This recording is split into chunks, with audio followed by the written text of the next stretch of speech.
Hari ini kita berpeluang ke sebuah sekolah warga Palestin di dalam kota Jerusalem.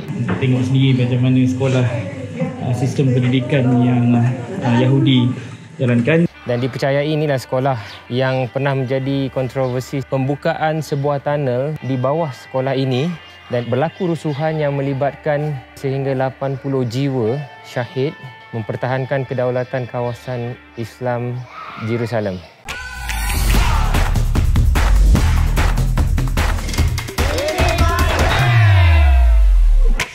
Kita berada di Muslim Quarter lagi.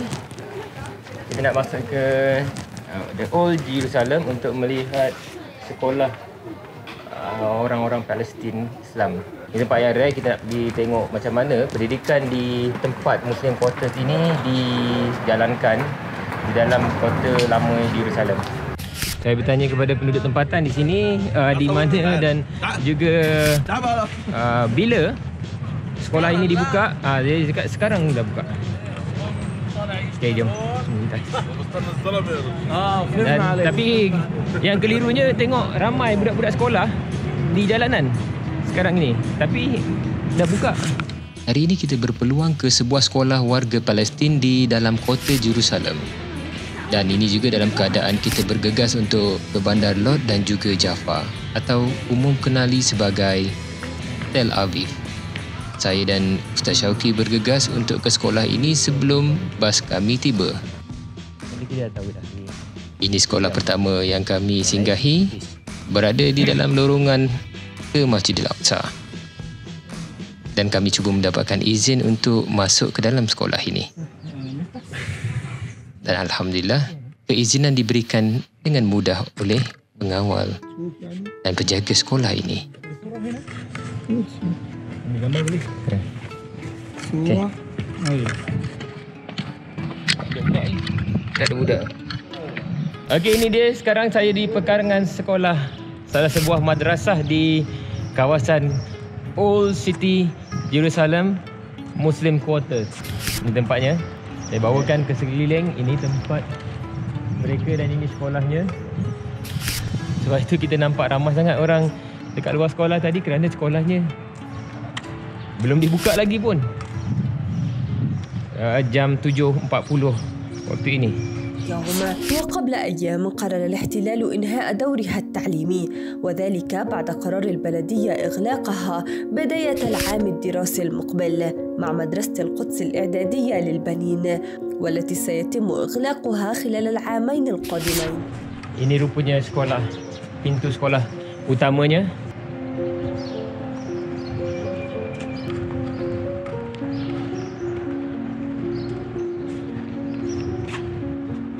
Ini aspirasi mereka. Dan ini bahagian Muslim Quarters. Depan sedikit ada cyber cafe yang budak-budak penting sekolah. Halo, Assalamualaikum. Madrasah Halil Askini. Askizi. Apa?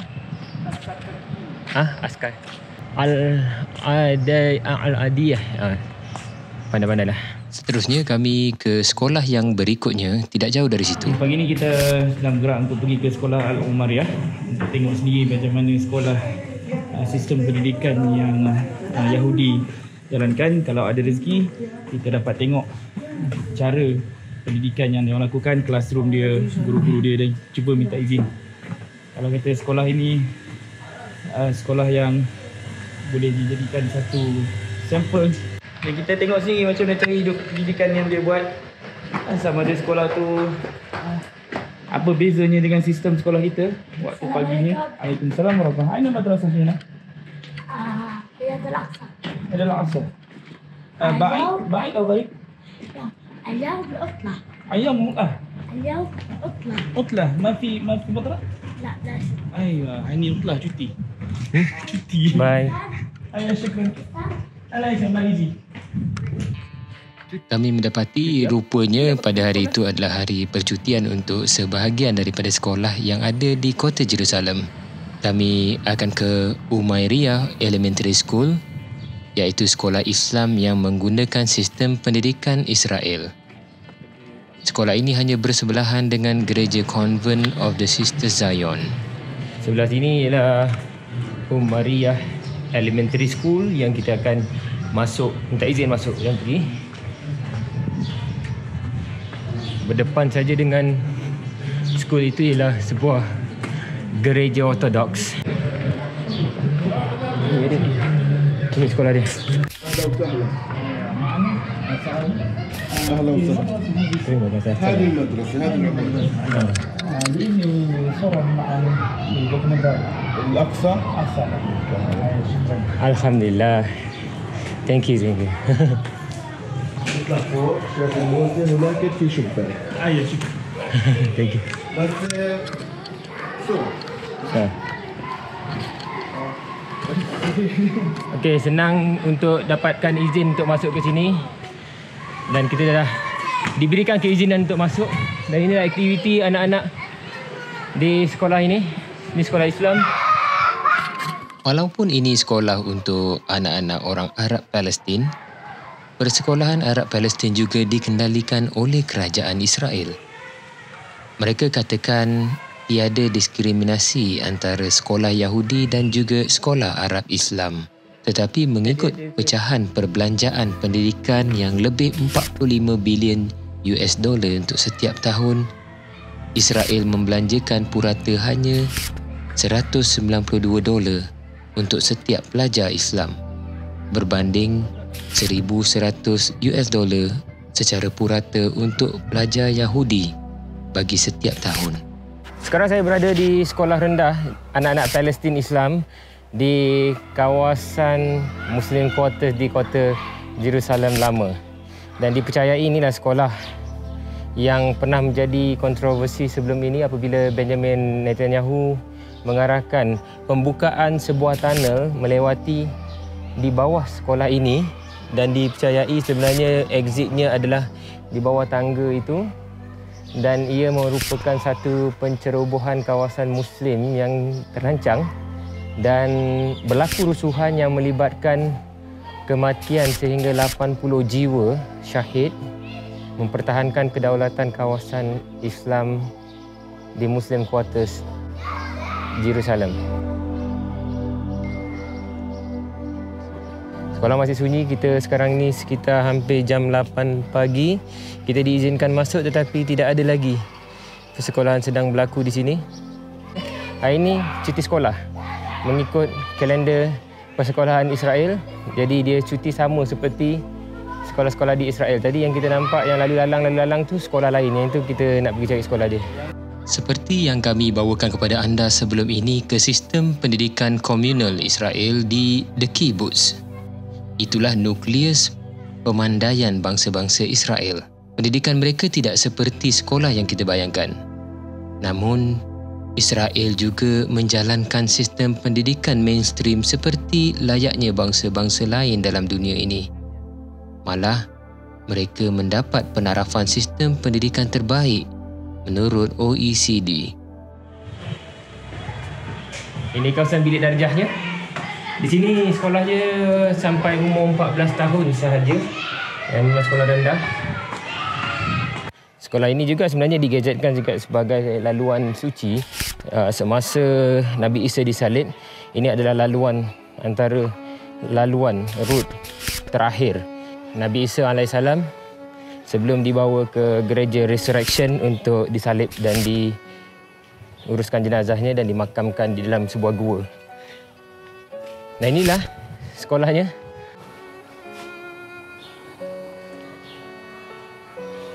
Kayu kunci. Kepada anda yang tengah menjeling-jeling baju yang saya pakai ni, jangan tengok saja. Jelingan anda tak boleh menyebabkan anda pakai baju ni. So, pergi ke ruangan description dekat bawah, ada link yang disediakan. Boleh beli di situ dengan pembelian RM40 sahaja. Anda boleh mendapat sehelai baju macam yang saya pakai ni. Seterusnya kami terpaksa bergegas pulang ke hotel untuk menantikan bas untuk ke destinasi seterusnya. Israel suka orang Islam pandai. Tapi mereka akan pastikan yang mereka akan terus lebih bijak. Ada lagi satu sekolah dekat luar sana, keluar daripada Heroes Gate tu sebelah kiri. Okey. Thank you very much. Rakam ايش هو؟ Kami bertukar nombor telefon supaya selepas ini urusan untuk melawat kembali ke sekolah ini akan jauh lebih mudah. Ini ialah kita nampak sebuah bangunan kecil. Harga market sangat rendah sebenarnya, tak ada tinggi sangat. Tetapi konsep penjajahan di sini, apabila orang Israel yang mempunyai, orang Yahudi yang mempunyai kekuasaan monetary, mereka menawarkan bangunan ini dengan harga yang jauh sangat tinggi pada nilainya berbanding nilai pasaran.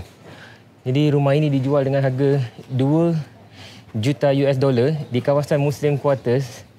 Setelah diambil rumah ini, pemilikannya oleh Yahudi, terus dinaikkan bendera Israel di rumah itu,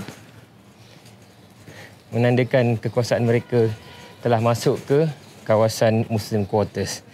Orang Islam yang kabur mata dengan wang ringgit, mereka akan jualnya kepada orang Israel dengan harga yang sangat tinggi. Kalau ikutkan pasaran, harganya mungkin dalam $200,000, tetapi bila dijual kepada orang Yahudi, harganya 2 juta US dollar pun mereka boleh bayar. Hasilnya, kedaulatan di Muslim Quarters ini telah diceroboh secara halal. Kami teruskan perjalanan pagi itu selepas sedikit argumen dengan Jamal. Jamal ialah seorang pemandu pelancong warga Israel Islam yang sangat baik. Namun beliau sentiasa mengelak apabila kami membuat permintaan untuk melawat penempatan Islam yang dhaif dan perlukan bantuan, dan juga untuk melawat kibbutz.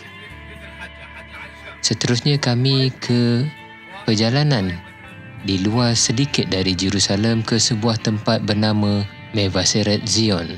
Kami tidak lama di sini. Welcome to kibbutz di Israel sekarang ini. Idea sosialis untuk menyamaratakan semua yang berada dalam satu komuniti yang menurut mengambil modulnya yang asalnya dari Al-Quran itu sendiri. Kalau kita lihat di bahagian belakang ini, inilah kuartus penempatan kibbutz, dan belakangnya adalah kawasan agriculture yang berasal daripada tanah-tanah tandus yang kemudian dimajukan dengan teknologi-teknologi dan research dari Oxford dan juga dari universiti-universiti terkemuka di dunia, dengan tajaan yang dibeli research itu, kajian-kajian itu oleh Rothschild yang menjadi penaja utama kepada pembangunan kibbutz di Israel ini. Dan inilah yang menjadi nukleus kepada pembangunan Israel, yang menjadikan Israel ini adalah bangsa yang menguasai dunia pada hari ini. Walaupun mereka tidak ramai, ada lebih kurang 273 buah kibbutz yang diasaskan pada tahun 1909 dan sekarang ini dah lebih kurang 110 tahun usianya. Communal concept yang diambil dari Al-Quran, seperti mana yang Nabi Muhammad SAW lakukan dari rumah Arkam bin Abi Arkam di Mekah yang kini menjadi Gate Al-Arkam, Babul Arkam ya, di kawasan Sa'i antara Safa dan Marwah. Hari ini yang melaksanakan itu ialah orang Israel, orang Yahudi. Mereka mengambil konten apa yang Nabi Muhammad buat, apa yang Al-Quran suruh, mereka lakukannya sendiri di sini dan mereka mendapat hasilnya. After 110 years, they are now the leading nations of the world. So happy to see you here from Malaysia. Yeah. That's very interesting. Oh, you I are hope very much. You're from kibbutz? I'm from here, yes, from this village, yes. Oh, man. It's something between kibbutz and moshav, which is between kolkhoz and sovkhoz, you know, in Russia. You had the kolkhoz, which is the kibbutz, sovkhoz, which has less things in common. So, yes, I'm from here. We have some lands now. They culture grapes for wine. Alright. So Destinasi seterusnya sebelum tiba di Tel Aviv dan Jaffa ialah satu tempat yang disebut di dalam Bible sebagai The City of Lod. Ada sesuatu yang menarik di tempat ini. Lod ialah sebuah bandar kecil yang terletak 15 km di tenggara Tel Aviv.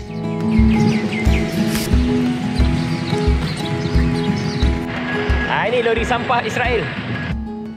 Kebetulan semasa kami tiba di the city of Lod, pada ketika itu bertembung dengan beberapa lori sampah yang sedang berhenti di sini. Yang tertarik ialah bagaimana penekanan tentang kebersihan apabila lori sampah ini juga dikawal sehingga tidak berbau, dan juga kelihatan mereka sedang mencuci bersih tong sampah dan lori sampah yang mereka gunakan di setiap stesen. Walaupun kawasan ini seperti hanya sebuah kampung, tetapi kebersihannya tetap dititik beratkan. Okey, kita berada di perkampungan Al-Luz. Selepas peristiwa pengusiran besar-besaran tahun 1948, penduduk Arab Islam di bandar ini berpindah dan meninggalkan hanya sekitar 1,000 orang penghuni Arab yang masih bertahan.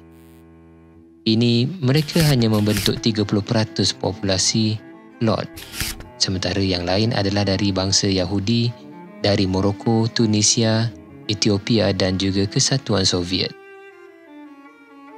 Dalam periwayatan Islam, inilah tempat yang bakal menjadi lokasi Dajjal Al-Masih akan dibunuh sebelum tibanya hari kiamat nanti.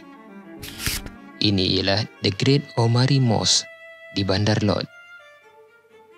Yang uniknya, masjid ini yang dikatakan menjadi tempat Nabi Isa akan membunuh Dajjal berkongsi dinding dengan gereja St. George Greek Orthodox. Masjid ini dibina pada kurun ke-19 dan mengambil nama Khalifah kedua Islam, Umar Al-Khattab. Berkongsi dinding dengan Masjid Omar ialah gereja yang dibina pada tahun 1870 di atas runtuhan gereja yang dimusnahkan oleh The Crusaders dan mendapat keizinan dari Khalifah Uthmaniyah. Di sini jugalah termakamnya seorang ikon Kristian bernama St. George. Dalam sesetengah kepercayaan Islam, St. George ialah Nabi Khidir alaihissalam. Namun, tanda soal besarnya ialah Nabi Khidir dipercayai tidak wafat sehingga hari ini.